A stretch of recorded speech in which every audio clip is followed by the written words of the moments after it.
Salut tout le monde, on est de retour aujourd'hui pour parler de la personne peut-être la plus polarisante là, au Québec en ce qui a trait aux Canadiens. C'est Carey Price, le gardien du tricolore. Puis je n'avais pas le choix d'être accompagné de personnes qui connaissent le sujet. Là. Maxime Vanout du 91.9 a aussi son podcast Daf et Max, qui est là, un ancien gardien, quelqu'un qui a toujours une opinion éclairée sur les gardiens.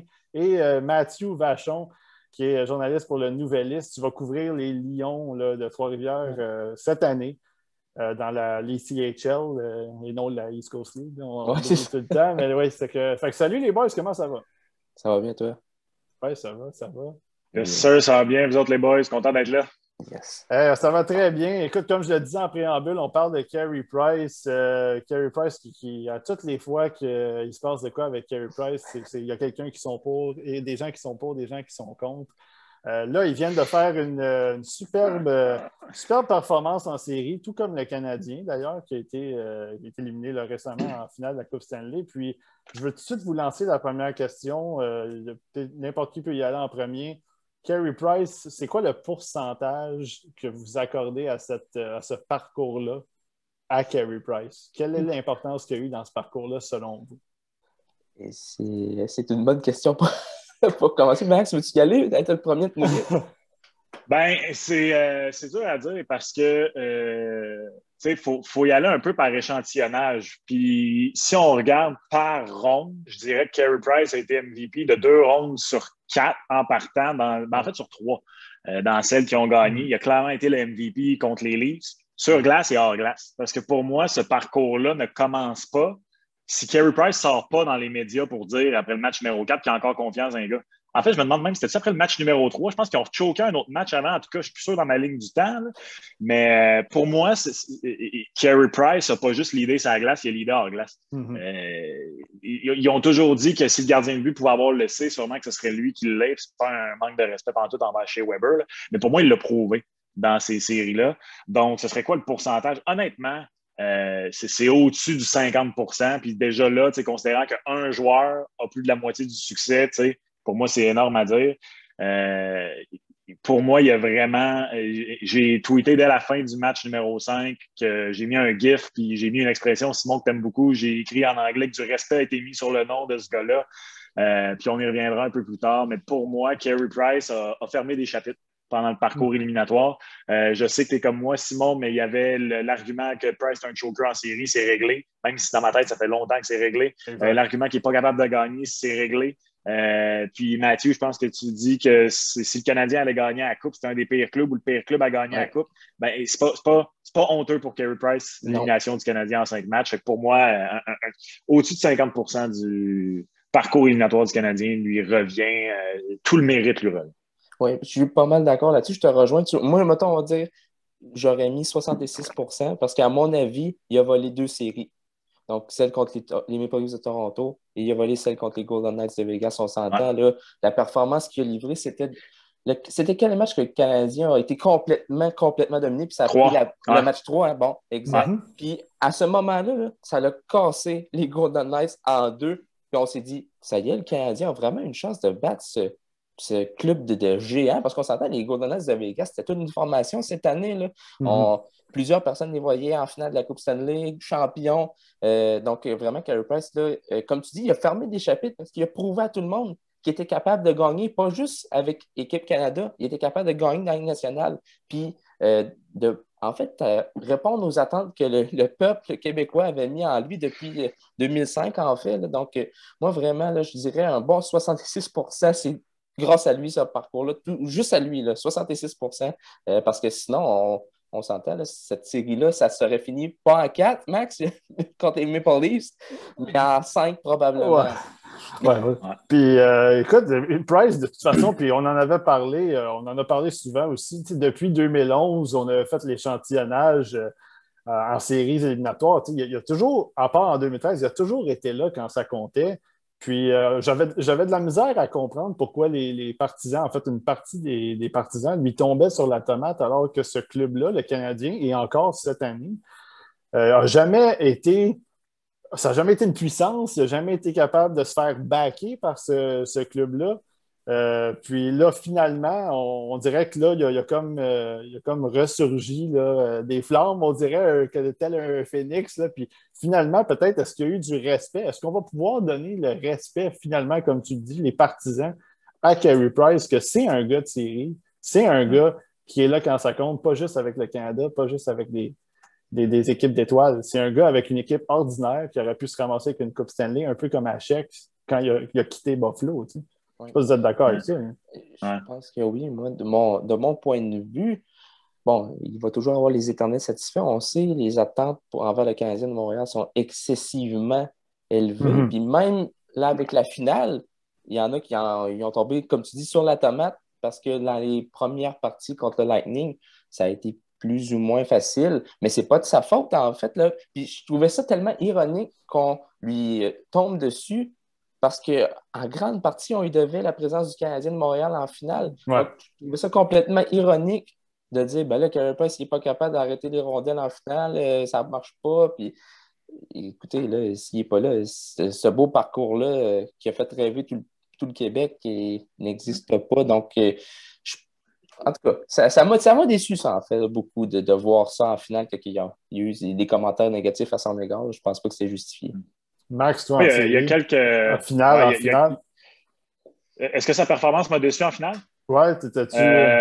Ben, tu sais, moi, honnêtement, puis tu sais, j'étais en onde après le match là, pendant les points de presse, puis je me souviens, j'ai regardé mon metteur en onde, Kevin, quand Richard a posé la question aux deux, tu sais, à Shea Weber et à Carey Price, tu sais, je ne sais plus exactement comment il l'a posé, mais en disant, au final, qu'est-ce qui a fait la différence? Puis tu sais, quand tu lances une question comme ça, une balle haute à Shea Weber puis à Carey Price, bien souvent, ils vont se regarder puis elle va tomber entre les deux. Tu sais. Et là, tout de suite, Carey Price qui a pris, et puis du tac au tac, dit à la fin de la journée, j'ai pas été assez bon dans les 3 premiers matchs. Et Shea Weber qui l'a regardé et qui a dit I could not disagree more. Je ne sais pas exactement des mots que I don't agree at all. Bref, il a dit qu'il n'était pas d'accord. Mais ça, premièrement, le cœur m'a fendu en deux. Parce que j'étais comme, oh my God, j'espère. Puis, tu sais, je comprends tellement d'où il vient, Carey Price, en disant ça, tu sais. D'abord, moi, je suis beaucoup comme lui dans la vie. Tu sais, je suis quelqu'un que je mets des attentes très élevées envers moi-même. Puis après ça, quand je les remplis pas, peu importe ce que le monde va me dire, tu sais, moi, je suis la personne la plus dure envers moi-même, tu sais.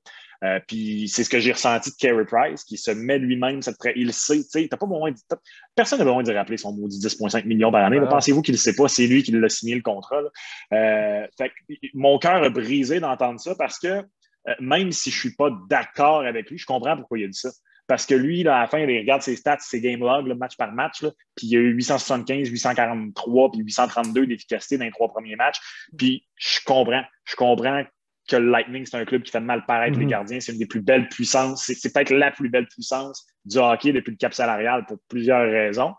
Puis en série cette année, avec ce qu'on sait, Kucherov qui n'a pas joué de l'année, puis ça leur a permis de garder un noyau beaucoup plus serré que ce qui était supposé garder cette année. Mais lui, mettez-vous à sa place. C'est sûr qu'il se blâme parce que lui, peu importe qui est le Lightning, lui, c'est le MVP de son club, c'est le joueur de franchise du club. Puis moi, je le répète souvent, c'est quelque chose que j'adore dire. Guys, c'est possible de dire qu'un gardien ne joue pas bien sans blâmer le gardien de but. J'ai gaulé, c'est possible. Puis Carey Price, dans les 3 premiers matchs, surtout dans le 3e, il n'a pas été assez bon. Ça veut-tu dire qu'il est à blâmer? Non. Puis ça veut-tu dire que lui prend le blâme pour ça? Oui, puis je le comprends de le prendre, même si c'est pas à lui de le faire. Pour moi, c'est amplement racheté dans les 2 derniers matchs. Mais au final, s'il y avait gaulé de même dans les 3 premiers matchs, la série aurait fini dimanche soir en 7 au lieu de se terminer en 5 comme ça a fait. Parce qu'au final, le Lightning était juste vraiment trop fort. Donc, je ne suis pas déçu de ses performances. Je suis déçu un peu plus pour lui, parce qu'il y avait vraiment quelque chose de spécial cette année pour lui, là, d'entrer dans l'histoire d'une façon un peu comme il l'a fait lors de sa saison Hart-Vézina. Fait que je suis plus déçu pour lui que je suis déçu par lui de son parcours en finale. Carey Price, en ce moment, l'équipe, bon, on sait que c'est une équipe qui reste encore des morceaux à aller chercher. C'est un peu un accident de parcours cette année, là, si on veut, que le Canadien se soit rendu en finale. Est-ce que Carey Price peut encore garder de cette façon-là, comme il l'a fait en série sur une période de 20-22 matchs pour les prochaines années? Tu sais, il vieillit, Carey Price, mais est-ce que, vous pensez que il y a encore l'étoffe pour garder cette équipe-là à flot, même quand ça compte, même s'il vieillit, même s'il joue 20-22 matchs comme ça? ça, c'est un. Tu sais, Carey Price a eu quand même quelques blessures là, au cours de sa carrière. Puis, bon, je ne le connais pas personnellement, donc je ne peux pas dire comment il sent dans son corps. Mais ça, c'est un point qui est peut-être à soulever, peut-être sur sa durabilité. Est-ce que ça peut l'affecter? Parce que je pense que son talent, sa combativité, sa capacité à voler des games, il va toujours la garder. Mais moi, c'est vraiment au niveau du corps que j'ai plus d'inquiétude parce que lui, Carey Price, en tant que tel, là, ses capacités d'athlète, zéro inquiet. Je suis sûr qu'il est capable de toffer la run. Mais il va falloir qu'il y ait encore un. Tu sais, le Jake Allen, cette année, les miracles que ça l'a fait pour lui, là, je pense que ça va prendre un bon adjoint année après année jusqu'à la fin de sa carrière pour qu'il soit en mesure de, en tout cas, étirer ça au maximum en série quand ça va compter, à mon avis. Là. Ouais. Moi, je pense que oui. Moi, je vais être honnête, cette année, là, la saison 2021, c'est la première année que j'ai commencé à me dire il est peut-être fini en saison parce que moi, en début d'année, j'étais convaincu que Carey Price, avec ce qu'on y avait donné comme équipe, remontait au Vézina, au moins être nommé. Parce que je continue à croire que c'est en raison du club devant lui que ce qui est arrivé dans les dernières années. Puis ce qu'il a fait dans Bulle m'avait encore plus rassuré. Mais là, il l'a refait en série. Il y a clairement. C'est comme si Price était entré dans le mode LeBron James, là, où il avait compris que la saison régulière, rentrons en série, puis après ça, là, genre, enter beast mode. Kevin Primo, je pense que lui-même l'a dit, là, il entered beast mode, puis c'était le fun à voir. Je pense que Matthew a mis le doigt sur la clé. Parce qu'il ne faut pas oublier une chose. Je pense que, puis ça, regarde, amenez-moi n'importe qui de n'importe où à travers l'Amérique du Nord. Là. Lâchez-moi la division canadienne faible cette année. Ouais. La division canadienne se promenait dans 12 fuseaux, excusez, je dis 12, j'exagère, là, dans 3 fuseaux horaires à longueur d'année. Il n'y a aucune autre division qui a fait ça. T'sais, on parle d'accident de parcours. N'oubliez pas comment le Canadien a commencé l'année. Et n'oubliez pas les attentes en début d'année. Ouais. Est-ce que les séries sont un accident de parcours ou est-ce que la saison est un accident de parcours? La réponse, ça va être l'année prochaine. Parce que non, je ne suis pas de ceux qui pensent que le Canadien rentre en série en claquant des doigts l'année prochaine. Ça va être super tough. La Ligue nationale est super paritaire. Mais moi, je pense qu'il a prouvé que c'est un gamer puis que peu importe quand son club va avoir besoin de lui en série, il va être là. Et Mathieu a mis le doigt sur le bobo. Il faut prier que le Kraken de Seattle ne vienne pas chercher Jake Allen parce que ça lui prend ça, par contre. Ça lui prend absolument ça. Ça a été long, moi, avant que j'embarque là-dedans, dans diminuer les charges de travail des gardiens. Je suis quand même, Martin Brodeur a goalé 72 matchs presque toute sa vie. Là, je ne comprenais pas. Puis, à un moment donné, à force d'entendre des experts dire oui, c'est rendu ça, je me dis OK, c'est correct, j'accepte.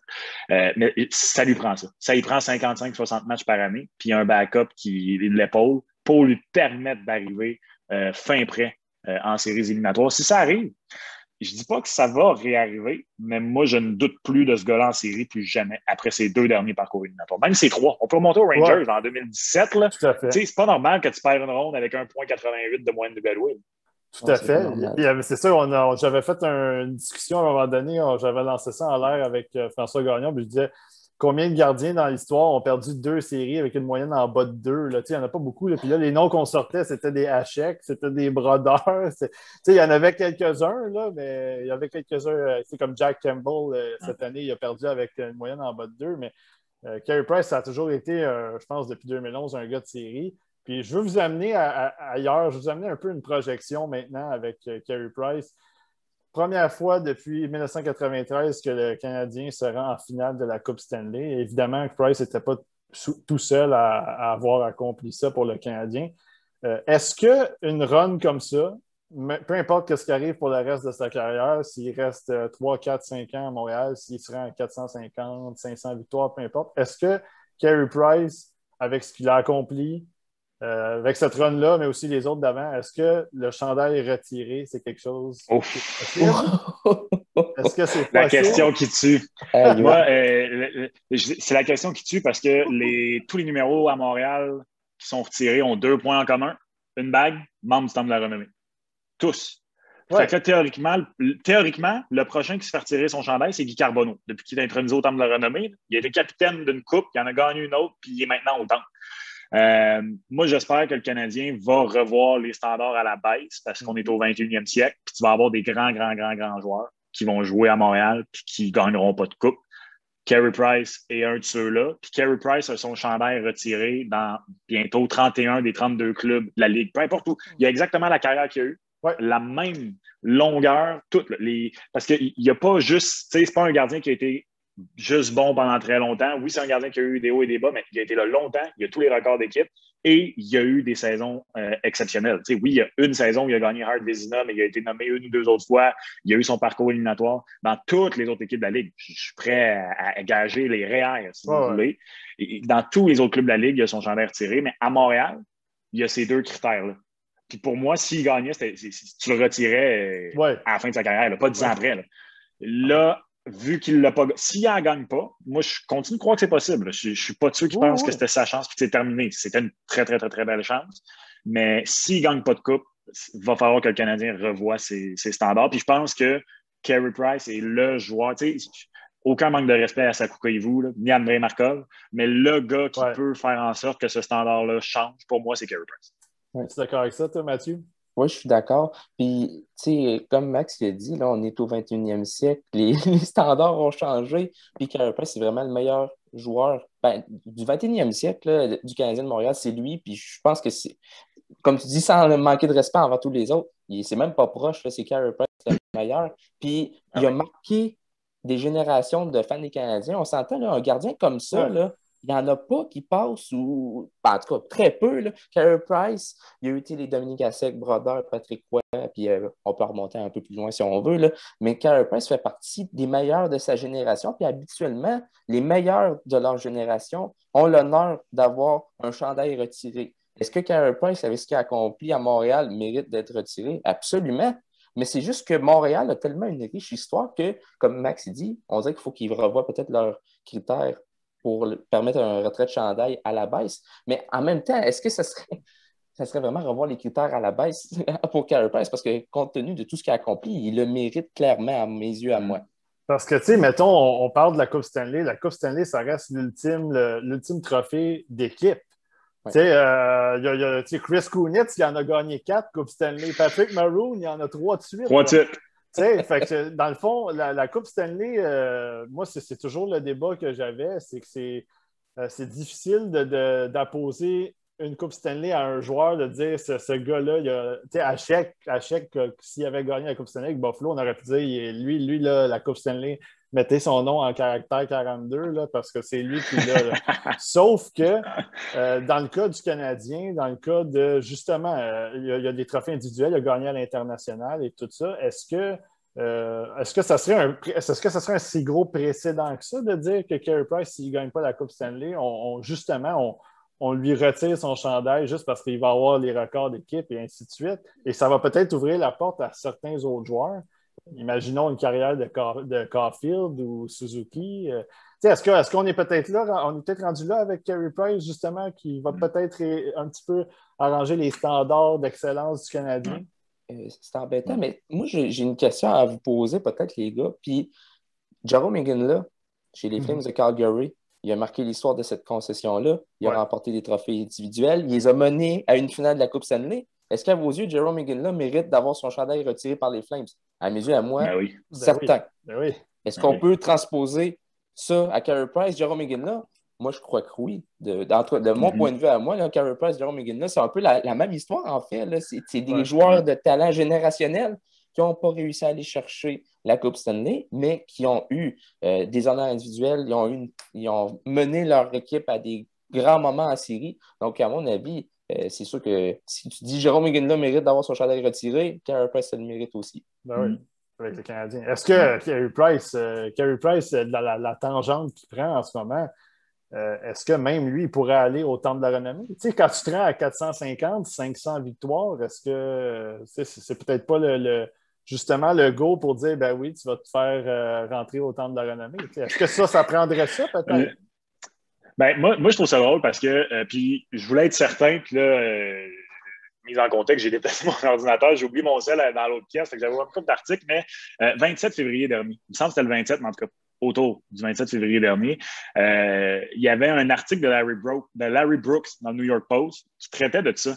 Ça m'avait fait rire parce que, pour être bien honnête, dans ma tête, c'était clair. C'était déjà clair que Price, Lundqvist, Bobby Lou, Fleury.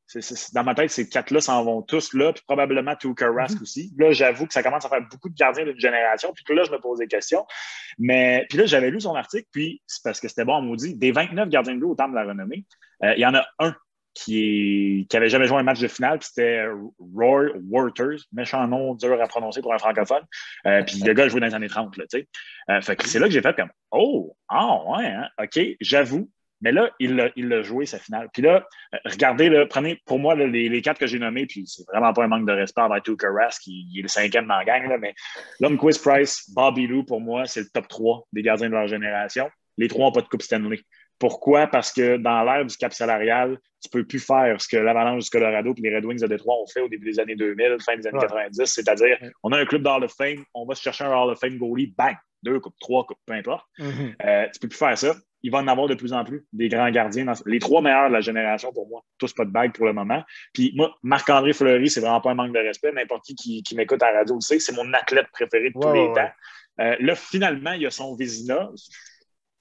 Bravo. Ça demeure que ses accomplissements individuels sur une carrière complète, pour moi, sont moins grands que les 3 autres. Mais lui, c'est le contraire. Il y a 3 bagues, dont 2 pour lesquelles il s'est fait remplacer. Mais il a joué avec Malkin, Crosby, le temps, tu sais. Fait que pour moi, c'est maintenant qu'il les a joués, ces matchs de finale-là, pour moi, c'est comme disent en anglais, c'est un shoe-in. J'ose espérer. Ça sera peut-être pas un first ballot. Mais pour moi, c'est hors de tout doute. Tous les joueurs disent que c'est le meilleur gardien de sa génération. À un moment donné, on peut les écouter une fois de temps en temps? Oui, c'est ça. Est-ce que c'est plus... Tu sais, là, mettons, on se met dans la position du Canadien, c'est-tu plus facile d'envoyer un gars au Temple de la Renommée que de retirer un chandail du Canadien? Tu sais, si Carey Price devient un gardien du Temple de la Renommée... Mais c'est le drôle de paradoxe du Canadien. Oui, c'est ça. C'est le plus drôle de paradoxe du... Puis c'est pour ça que je dis que du côté du Canadien au 21e siècle, puis tantôt, tu demandais de créer un précédent. L'affaire, c'est que c'est ça. Puis comme je dis, là, absolument aucun manque de respect envers Saku Koivu, même si c'est pas mon joueur préféré de l'histoire du Canadien.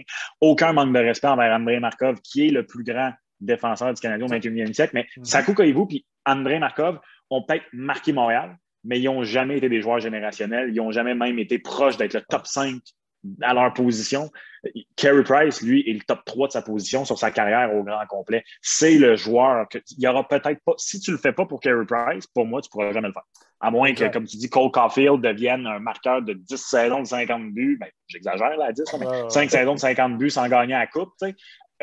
Mais si tu le fais pas pour Price, pour moi, c'est que le Canadien, dans sa structure actuelle, avec l'équipe, l'administration en place actuelle, ne le fera jamais parce que si tu le fais pas pour Carey Price, tu vas le faire pour qui? Ouais, c'est ça. Ça sera un manque de respect, moi, je pense, envers tout ce qu'il a accompli pour l'équipe, le nombre de fois qu'il lui a permis d'être meilleur que ce qu'il était en réalité, le nombre de fois qu'il lui a volé des matchs, les trophées qu'il a gagnés, la fois où il les a emmenés en finale. Je pense qu'il mérite tout ça. Il mérite le temps de la renommée. Il mérite d'avoir son chandail retiré. Dans ma tête, il n'y a aucun doute.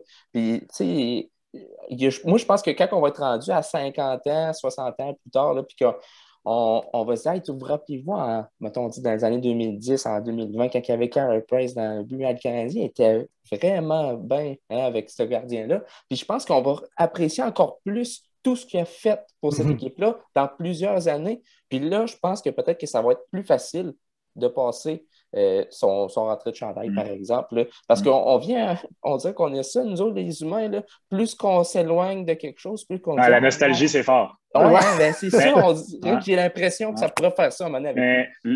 Le pire, c'est que, tu sais, vous le savez, là, j'ai animé une tribune après-match tout le long des séries. Ouais. Puis le chiffre, c'est fait en série.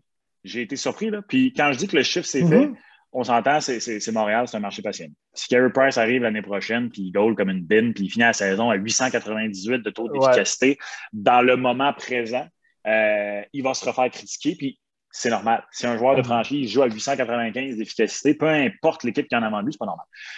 Mais j'ai vraiment senti le chiffre se faire. Tu sais, il y a toujours les deux perceptions. Il y a celle de la Ligue, puis il y a celle à Montréal. Vous avez sûrement fait le même constat, ces médias sociaux, pendant le parcours du Canadien. Puis là, quand il est arrivé en finale, Carey Price est ce joueur derrière qui le partisan de hockey moyen s'est rangé. Tout le monde, tu sais, je ne sais pas combien j'ai vu de tweets disant si Carey Price gagne la coupe, je pleure d'un fan de Détroit, mettons. Il y a ce respect-là. Puis aussi, il a encore plus gagné des points dans la classe qu'il a démontré. Il a été un gagnant digne et gracieux. Il a gagné des points. Mais même la perception, tu sais, justement, puis moi, ça me fait rire. Tu sais, tantôt, Mathieu, tu parlais de comment tu étais déçu de certains parties, de ce que tu voyais quand il y avait des gens qui le blâmaient pour les 3 premiers matchs. Moi, ça m'a quand même fait rire parce que j'ai pas vraiment vu ça. J'ai vu beaucoup plus de gens défendre Carey Price puis dire arrêtez de dire que. Puis j'étais comme, je le vois pas. J'ai-tu muté les haters de Carey Price? Je voyais pas ça. Puis en plus, dans la tribune, justement, tout le monde qui appelait, tu sais, même moi, je disais après le match numéro 2, tu sais, comme croyez-vous que Carey Price peut faire le miracle? Tout le monde était comme, man, on le sait que c'est lui, mais c'est pas juste à lui. Le monde se sont vraiment ralliés derrière lui. Puis je pense que le chiffre qui a été fait avec ce parcours-là, que peut-être pas, tu sais, comme je dis, il reste 5 ans de contrat. S'il n'est pas bon dans ces 5 années-là, le monde vont critiquer. Mais je pense que dans 10, 15 ans, avec ce qu'il a fait là, sa place est scellée dans l'imaginaire collectif. Mm-hmm. Ben, on va regarder ce qui va se passer avec Carey Price dans les prochaines années. Est-ce qu'il va rester à Montréal toute sa carrière? Est-ce qu'à un moment donné, il va vouloir aller...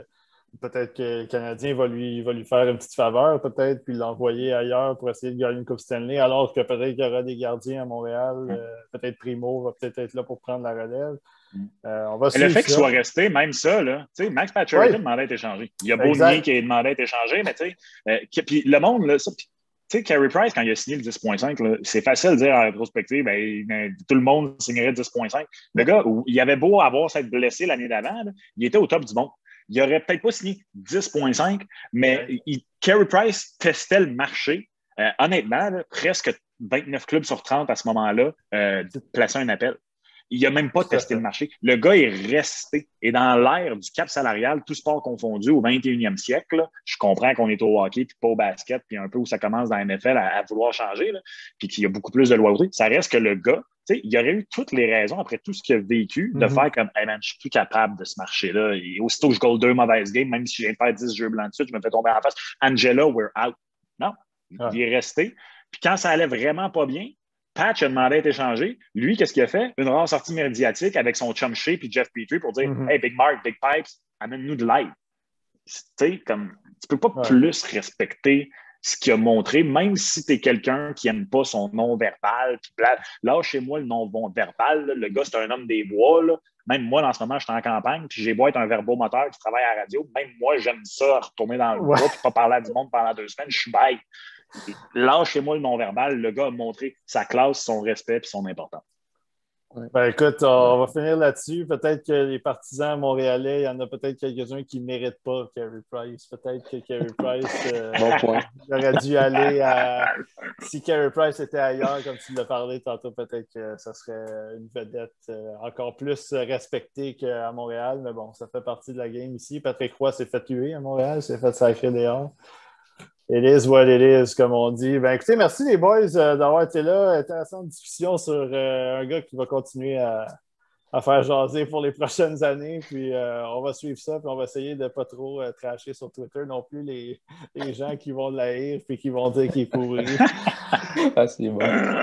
Hey, merci les boys, puis on se reparle, puis on suit encore vos activités, toi, Matt, avec les Lions à l'automne, puis Max, on suit... là, tu es en vacances, mais on va suivre 91.9, puis Daph et Max avec Daphné... avec Daphné Malbeuf, vous avez reçu Guillaume Lepage la semaine passée, donc on va suivre ça. Salut, là. Salut. Merci Simon, c'est cool.